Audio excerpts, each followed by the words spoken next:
Dear student अस्सलाम वालेकुम, I hope you will be all right. आज की इस वीडियो में हम एक बड़ा इंपॉर्टेंट शॉर्ट क्वेश्चन जो है प्रूव करेंगे। ये क्वेश्चन है जी, prove that S is equal to are theta. ये भी आपको पता होना चाहिए। इसकी जो दूसरी स्टेटमेंट बनती है वो क्या होती है, relation between linear displacement and angular displacement. ये बेसिकली क्या है, एंगुलर और लीनियर डिस्प्लेसमेंट के दरमियान जो डिफरेंस है वो है।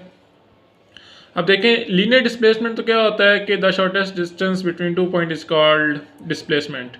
और एंगुलर डिस्प्लेसमेंट क्या होता है कि जब आप किसी भी सर्कल में मूव करते हैं तो सर्कल की मूवमेंट के दरमियान दो पॉइंट्स के दरमियान जो डिस्टेंस होता है, सर्कल में दो पॉइंट्स के दरमियान जो डिस्टेंस होगा उसको हम एंगुलर डिस्प्लेसमेंट यानी कि थीटा से रिप्रेजेंट करते हैं।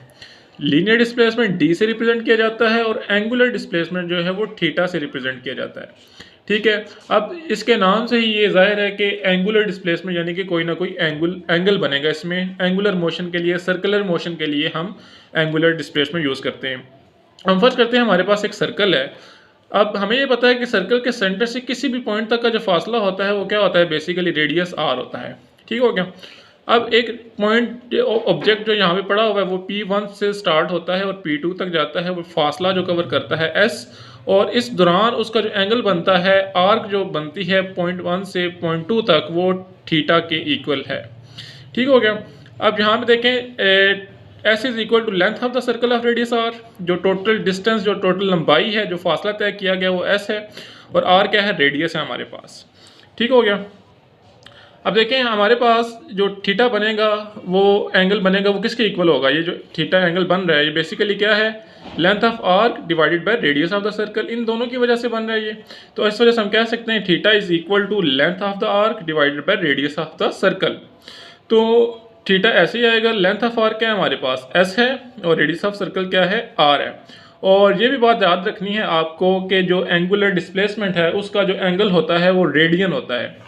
बाकी जो डिस्प्लेसमेंट था उसका जो वो उसे तो हम मीटर में कंसिडर करते हैं। क्यों? क्योंकि वो लीनियर होता है, आम जो लीनियर मोशंस के लिए होता है। ये एंगल है, चूँकि एंगल में ऑब्जेक्ट को डिस्कस करने के लिए एंगुलर डिस्प्लेसमेंट को हमारे पास जो यूनिट होगा वो क्या होगा, रेडियन होगा। तो लेंथ की जगह क्या आ गया, एस, और रेडियस आर आ गया। अब देखें, आर इधर डिवाइड हो रहा है, अगर जाके थीटा के साथ मल्टीप्लाई हो जाएगा, ये क्या बन जाएगा, S is equal to are theta. ठीक हो गया। यहाँ पे थीटा जो है वो क्या है, बेसिकली एंगुलर डिस्प्लेसमेंट, और एस को हम यहाँ पे सिंपल डिस्प्लेसमेंट में कंसिडर करते हैं कि एस क्या है, हमारे पास लीनियर डिस्प्लेसमेंट है। ठीक है, ये देख लें, थीटा इज एंगुलर डिस्प्लेसमेंट, और आपने फार्मूला पढ़ा था V is equal to D over T, और टी को इधर ला के डिवाइड करें वी से, ये हो जाएगा D is equal to V T. आपने एक और फार्मूला पढ़ा था S is equal to V T. वो एस और डी बेसिकली जो है वो डिस्प्लेसमेंट ही कंसीडर किए जाते हैं। इस वजह से यहाँ पे भी हमने इसे लीनियर डिस्प्लेसमेंट को ऐसे रिप्रेजेंट किया है और एंगुलर डिस्प्लेसमेंट को हमने थीटा से रिप्रेजेंट किया है। तो ये छोटा सा प्रूफ था जो हमने किया। उम्मीद करते हैं कि आपको ये वीडियो पसंद आई होगी। इसी तरह की मज़ीद वीडियो के लिए हमारे साथ रहें। आज तक के लिए इतना ही। अपना ख्याल रखिएगा। अल्लाह हाफिज़।